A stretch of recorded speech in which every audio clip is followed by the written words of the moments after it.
Okay, so welcome everyone, as always. Those who participate digitally, you have to bake your own pizza. Pizza is only available for those who made it over here to Friedrichstraße in Berlin Mitte for today's pizza seminar on Internet Identifiers as a factor of the regional and global security with Michael Yakushev, whom I will introduce in a minute. Okay. Before I do that, let me say, and maybe for that I need to switch back into German because this becomes too difficult. So, unser nächstes Pizzaseminar wird entweder am 20., 22. oder 24. November stattfinden. Das versuchen wir gerade rauszufinden. Über das, und jetzt kommt das Wort, was ich nicht übersetzen kann, Sicherheitsgewerbegesetz, den Entwurf des Sicherheitsgewerbegesetzes, früher mal Sicherheitsdienstleistungsgesetz genannt, wo es darum geht,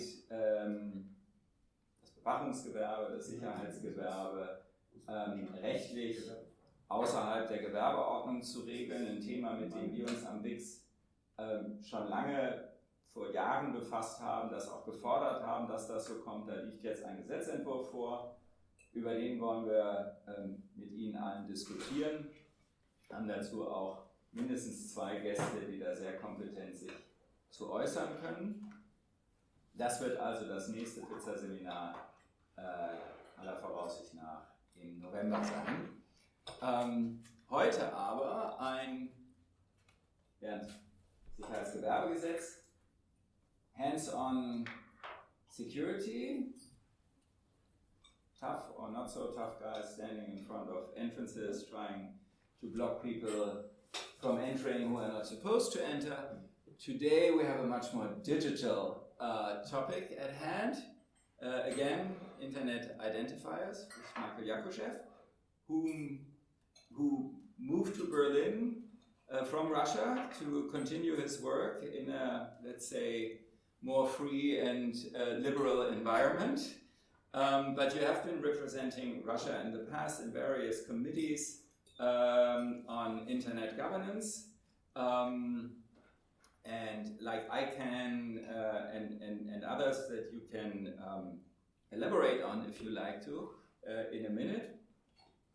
And you want to increase our awareness here for the importance, the security implications of internet governance and the rules surrounding the internet. But also, and that's how the two of us have met, later on show us some maybe not solution, sounds maybe a little too big, but a tool and some work that you guys do at the Institute zur Förderung und Entwicklung öffentlicher digitaler Netze that help people in oppressed countries, authoritarian countries, to get access to free media and information, and maybe also something where all of you can maybe help and contribute to. I know especially some people here in the room who might have the right tools for that. So without further ado, Michael, welcome at WIX, and I look forward to your presentation. Vielen Dank.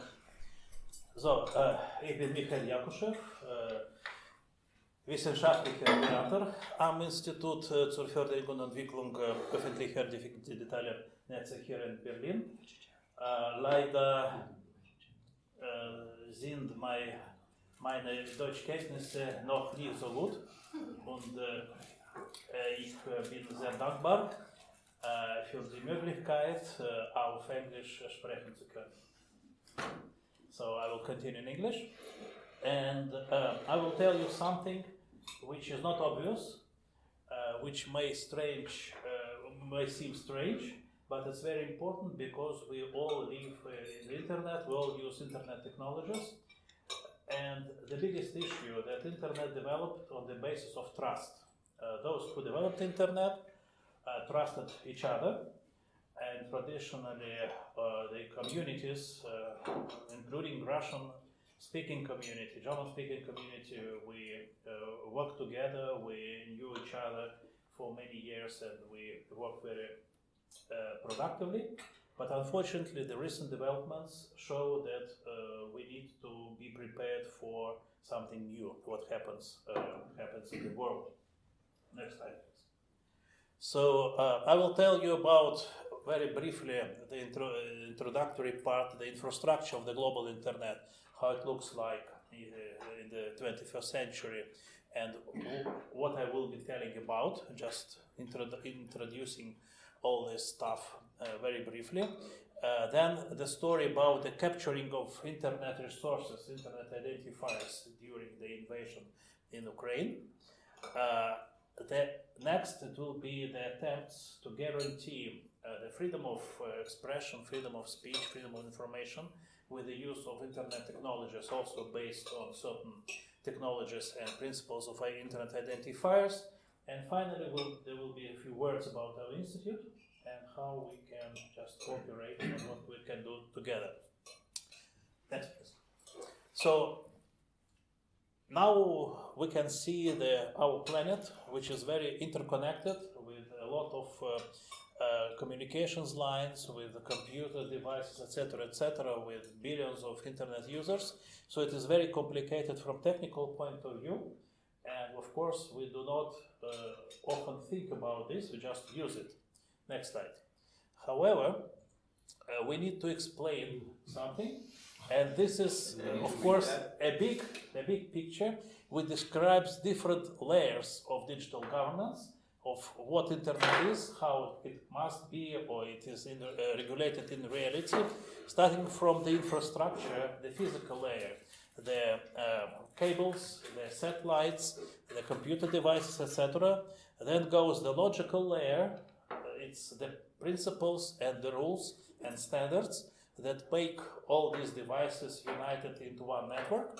And finally, it will be a so-called economic or social layer. It's why we use internet, with all these news, emails, social networks, etc., etc., etc.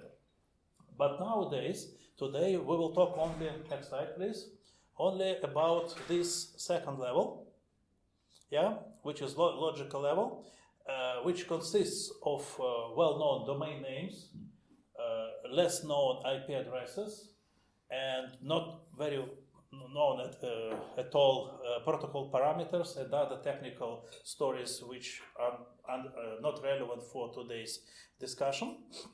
And we will limit to, next slide please, to what is here, the numbers and IP addresses.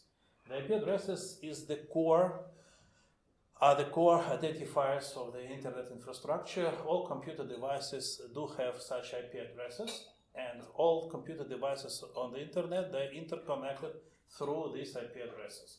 That's why they're very important. And the most funny thing that until now, there is no unified legal opinion what IP addresses are, who should regulate them, whether they have economic value. And as we will see later, in fact, they can have very big influence to what we call security, international security, information security, etc., etc. Again, very briefly, next slide, please. There were different types and very lengthy development of different types of identifiers, starting from the 60s to the final IPv6 protocol. IP stands for Internet Protocol version 6. For us, it's important that by now we use only two types of these protocols. Next slide, please. The older one, which is IPv4, and this is just the main topic of what we will be talking about, and the new IPv6 protocol, which is just now in use, but it's, I would say, again, briefly, more expensive. It may be better from technological point of view, but all devices, they work and they use IPv4, and they will be able in the future to switch to IPv6. What is the difference between them? Next slide, please. You might seen in your computer devices, in your smartphones, that there is something that is identified with 4 groups of figures, which is called IP address. and it can be also moved to digital ones and zeros, and the number of such addresses in this form is around 4 billion addresses. It's less than the population of the world. It's roughly around the population of the internet. But as you know, all of us use different devices, and there is just an understanding, which is not fully correct, that we don't have any more free IP addresses of the fourth protocol. While even in the biggest companies like Google or Facebook, it was discovered that the real use, the percentage of the real use of these addresses is not more than 1/3, not more than 30 to 33%. And there is also a big number of unused IP addresses in the companies which are not directly related with the internet or information technologies, like Daimler-Benz or Deutsche Post, universities, etc. So the biggest pool of IP addresses traditionally was allocated to the United States. In countries like in Africa or in Asia, the number is much, much smaller. In Germany, in European countries, it's something in the middle. Next slide, please.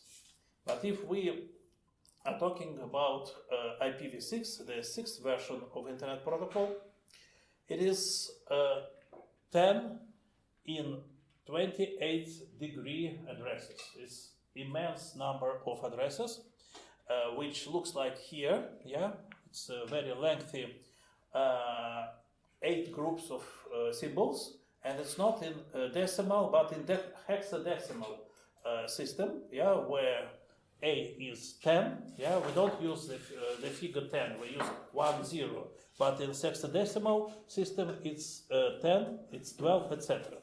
And it gives us such a big amount of addresses that, of course, they will never saturate, and that's why there is no problem with their limitations. It's just for understanding. Next slide, please. So, who distributes these IP addresses? There are 5 organizations. They have regional character, and they serve different continents, different regions of the world.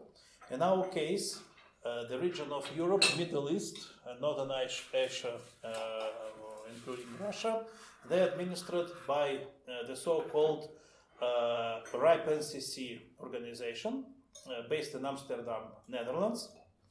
RIPE-NCC stands for semi-French, semi-English name of Réseau Européen of something, IP addresses European, Network Control Center. So the first 4 letters is from French, the last 3 letters from English. A political compromise, probably. Yeah, it is a compromise. It is based in the Netherlands. Next slide, please. You can visit their website. It looks like this. So it's a technical organization that just serves all organizations in our region who just use and who are interconnected by the internet. And traditionally, number 1 there was Russian local internet registries. Number 2 was traditional Britons. Number 3 were Germans. Nowadays, the situation is changing. Russians, they go down because of the restrictions in the Russian legislation. So Germans, next slide please, the German participants of RIPE-NCC maybe will be number 1, or just behind or just in front of the Britons. So you can see there is a big number of different organizations, including private entities like GmbH or telecom operators or universities, anyone who has so-called Internet Autonomous System, who has customers in Germany. And also there is a number of companies that are registered somewhere else, like in UK or Spain or Estonia, Ukraine, but they have their business in Germany, and that's why they also have some interconnection with the German counterparts. Why is there a soccer club? Excuse me? Why is there a soccer club included in that? FSV Mainz 05, which is like pretty much in the middle. That is. Yeah, but it means second league. It's a second league soccer club in Germany. so they have their own autonomous system, and that's why for themselves they requested certain pool of IP addresses. I'm not sure whether they really use it, but as they have them, they are part of a RIPE community. So you see, it's very different types of. It's interesting research. Well, if you go to this website, you can maybe see even more interesting things that may seem very strange. So, next slide. This was the introduction before I wanted to tell the serious things. The serious things is that, one of the serious things is that, as I told, all the development of internet, all the rules of RIPE and CC, it was based on mutual trust. So the people knew each other. They established certain regulation how the IP addresses are just distributed, how they are allocated to the soccer clubs or to the universities or to the providers. And everything changed in times of Russian-Ukrainian war, where there was first the uncertainty, and then the obvious case where these identifiers were captured or stolen by Russian authorities, because here with the blue line is the international borders, internationally recognized borders.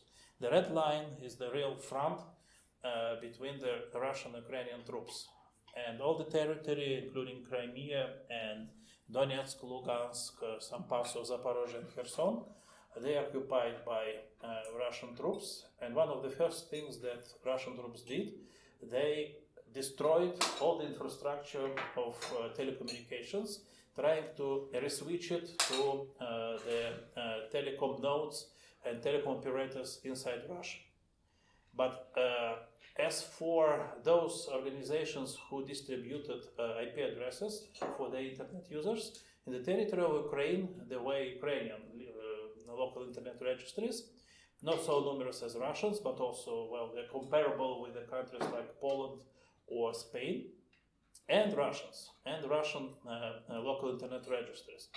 So, after the invasion, it was discovered that many Ukrainian operators who had the equipment, the infrastructure on the occupied territories, they were forced to give up, to just to give their resources, their pools of IP addresses to the Russian troops, Russian military forces, and thus it was like the capture of the identifiers which previously belonged to Ukraine, and now they became Russians.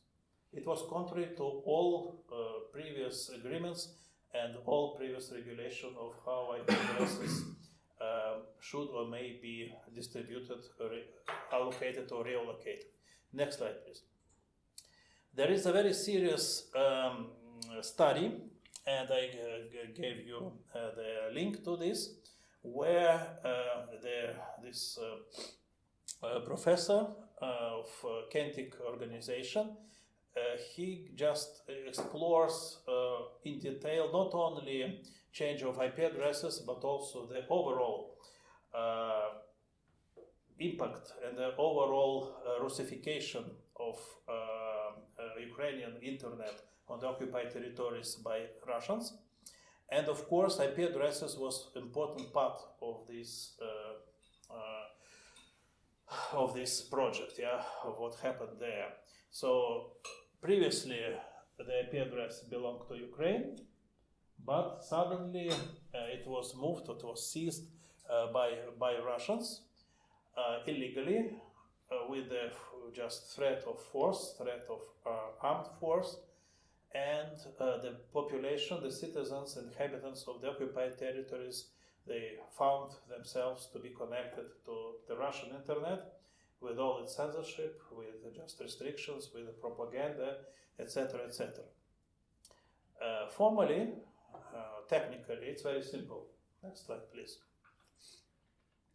So there is some records, some just lines in the database of RIPE-NCC, and the company which owned certain sets of IP addresses, they were UA, stands for Ukraine, and they became RU, stands for Russia. And it happened in July 22. So, of course, Ukrainians, they were not happy. Of course, the population of the occupied territories, they are not happy as well, because they are unable to have access to the so-called free internet, which was in Ukraine. But the question is that such kind of seizure of this capture, it's very similar, because identifiers are just numbers, it's mathematics. But however, when it is related to real life, to the internet, it becomes part of the equipment, of the material things, of something which may be called assets. And also it raises the question whether these figures, this mathematics, they have value, economic value, financial value, and who should exercise the rights of ownership. All these questions are still open. Next slide, please. If we see the telephone numeration, the country codes, this is regulated in another way by the international intergovernmental organization called International Telecommunications Union, based in Geneva. It's United Nations organization, formed by the governments. RIPE-NCC is formed by soccer clubs, universities, and telecom operators. Like a cooperative, yeah, it's like something that it's not a corporation, it's just an amalgamation of people, like partnership. But here, the telephone numbers, it's intergovernmental agreement, the so-called telecommunications regulation, and it assigns 49 for Germany, 7 for Russia and Kazakhstan, 1 for United States and Canada, and 380 for Ukraine. However, for the occupied territories, and starting from 2014, Crimea, it was moved to the Russian +7. And my question was how the Ukrainian delegation to the ITU in Geneva tolerated this without protesting, without giving any just statements on this matter. And finally, they recognized that the head of the Ukrainian delegation in ITU was the Russian agent, and that is why he did nothing to change the situation. And what happens in Donetsk, Lugansk, and other occupied territories, they still, like in Crimea, they change their area codes for +7. So in order to call to Mariupol or to Crimea, to Donetsk from Germany, you should dial +7 for Russia, not for Ukraine, which does not correspond to the regulations of Telecommunications Union. But it's the reality, where Ukraine could have said something, but Ukraine never said anything. What about RIPE-NCC? What about the regulator from Amsterdam concerning not country codes but IP addresses? Next slide, please. There were certain protests by Ukrainian government, Ukrainian regulator, communications administration, and RIPE-NCC gave the following answer from the very beginning. We're a technical organization. We're dealing with technical identifiers, not with political issues, and that is why we are unable to do anything. And just the only thing that they proposed, that if someone wants to re-register Ukrainian IP addresses to the Russian, then they should have the consent of the Ukrainian government, or if not the government, at least by a Ukrainian public notary who would certify this application, which never happened, by the way. So we discussed this matter on different platforms here in Berlin as well, with Ukrainian counterparts, with RIPE-NCC people. And it's obvious that what we see now with the organizations of internet governance, it's, well, a so-called internet bureaucracy, the global internet bureaucracy, who are not diplomats, who are not part of ITU or United Nations, but they are very happy to be part of this bureaucratic circle, to get their good salaries and not to do anything, not to change anything. So, next slide, please. The final response, the final position of RIPE-NCC is to create a certain framework for the so-called distressed countries, distressed territories, and they need the understanding or the definition of what areas are distressed and what extra measures should be applied for this, proposing several solutions like freeze all updates, so not to do anything, not to change anything in the database, to invent so-called freeze button with a certain period where such changes cannot be done, at least until the war ends, and request the opinion of national governments. And this is important because for the first time, the non-government organization recognizes that certain issues of internet addresses allocation should require intervention of national governments. And here the question is also to the German federal government whether such situation where one country takes something with military force which has both regional and global significance should remain like this without just changing anything in their behavior. And I know that the German internet community is concerned about all these matters, but the position of the federal government of Germany is weaker than the position of certain German stakeholders. Next slide, please. So conclusions about this story is as follows. Yes, we should understand and recognize that internet developed based on principle of trust and the global structure, global understanding of what internet is. However, new realities demand new approaches, what and how it should be regulated. And finally, we need to move to a certain international agreement, maybe a document of international public law, which would stop this uncertainty and stop such illegal actions because no one paid attention how it can happen or happened in the past. Same story may happen anywhere, including Taiwan, including other areas where we may expect military conflicts, unfortunately. So this is an important issue, and given the force and the authority, the reputation of the German internet community, well, Germany, of course, may say the important and strong word in protection of such an international agreement. Another issue, next slide please, is the story how we, with the pure technical measures, can counter the attempts of censorship, of limitation and restrictions to the certain uncensored sources of information. And the story of so-called psychological war, information war, is very popular in countries like Russia, Iran, China, and of course it's also accompanied with dissemination of disinformation.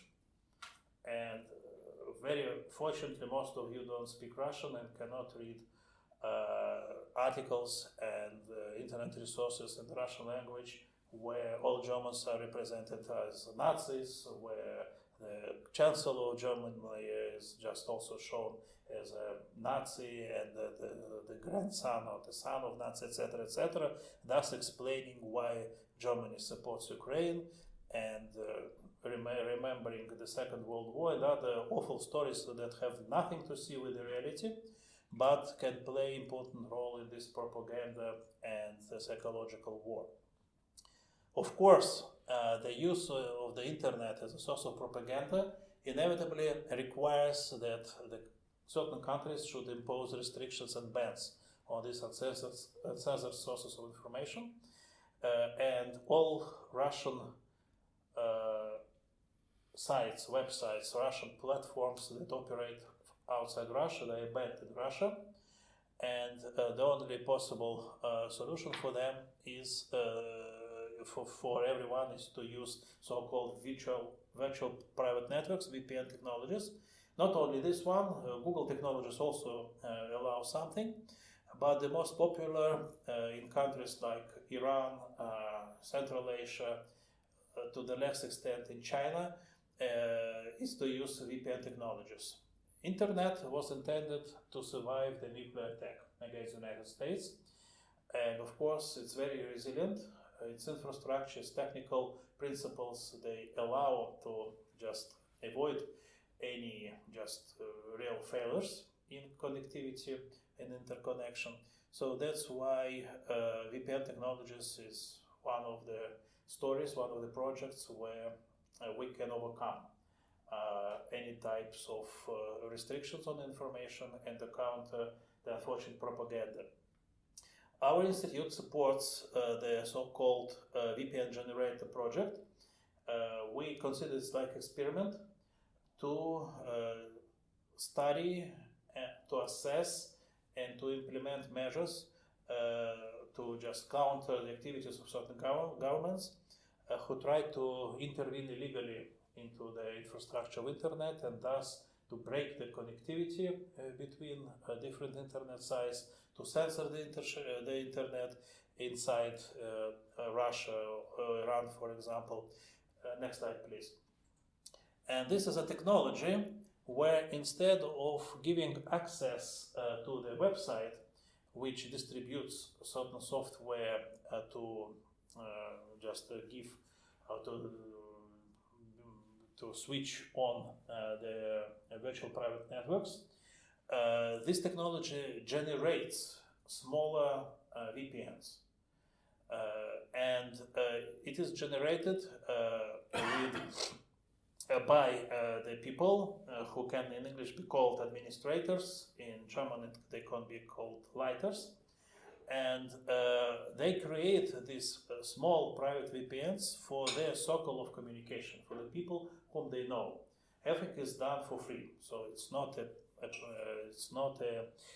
a commercial project. It's exactly the solution to the countries like Russia, how to get access to the information with all restrictions that exist.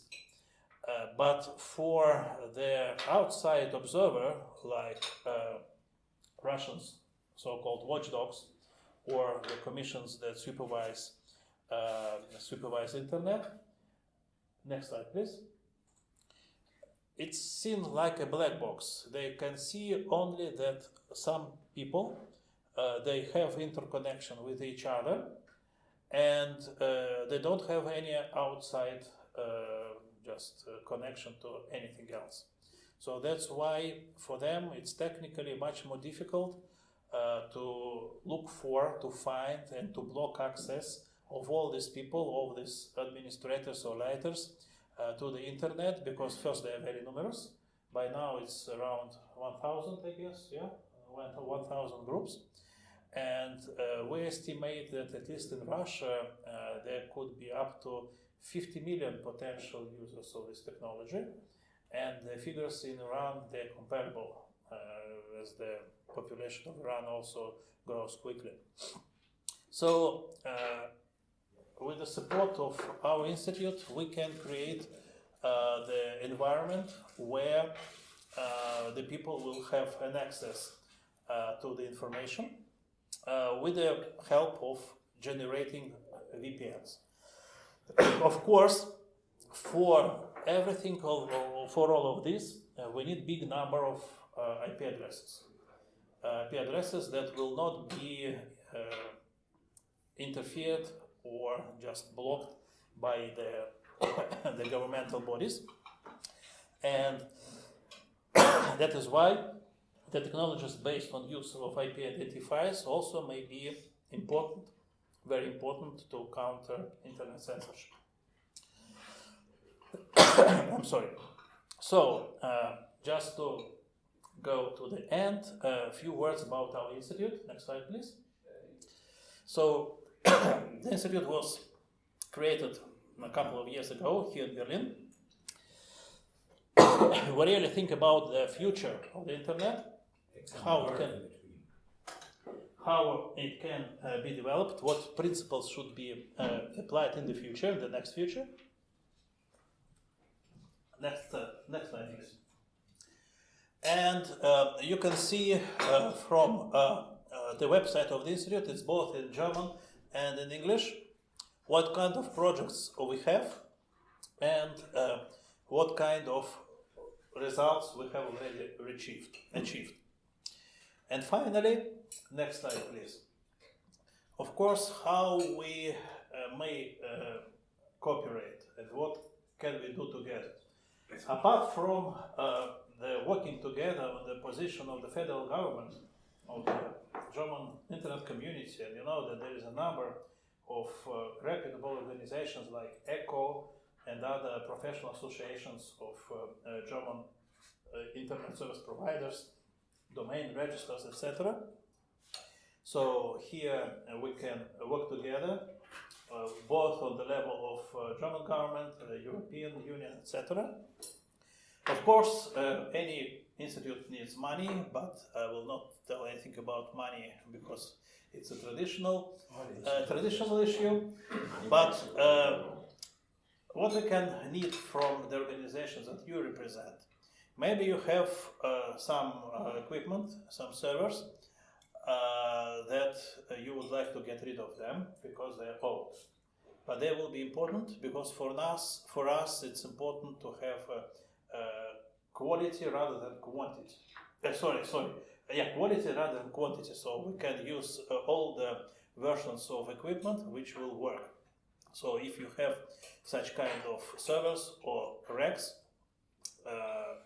you understand, yeah, but what racks mean, which you will not need anymore. We will be very thankful for such kind of help. And also what we badly need, it's the IP addresses in both small and large stacks.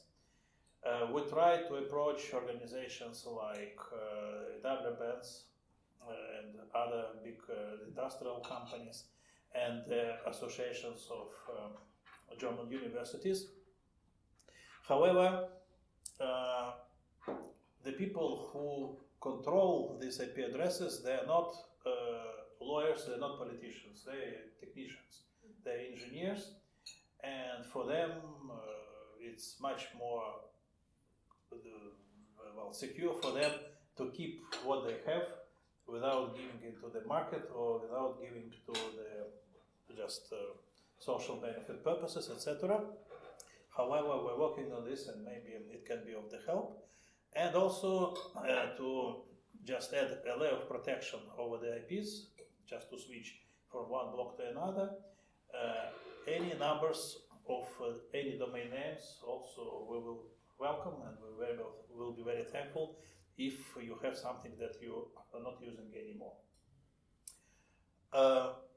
That's all. Next slide, please. Very thankful for your interest, for just that you came and you are listening to me. There is the site of our institute, and I'm ready to answer any questions. If for you it's easier to ask questions in German, I think team will be able to help if I don't understand. The two of us will manage together, but I guess we won't have a problem. So first of all, thank you very much. Thank you.